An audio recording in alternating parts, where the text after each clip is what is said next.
Naghahanap tayo na magmamahal sa atin. Kaya tayo nag-a-addict. Feeling natin nasusuffice. Madami ngayon ang na-addict sa pornography, sa cellphone, addiction sa mind. Yung addiction na meron tayo ngayon, it all boils down in a hunger for love. Naghahanap tayo na magmamahal sa atin. Kaya tayo nag-a-addict. Feeling natin nasusuffice. Feeling natin, alam mo yon, napupunuan dahil nung addiction na yon. Alam niyo ako, dumating pa ako sa point. Ayoko na mabuhay. But what happened? God's love taught me to forgive myself, accept myself, and love myself.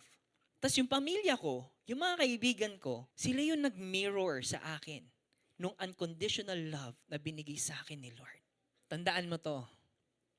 Kung may addiction ka man ngayon, Jesus is committed to set you free.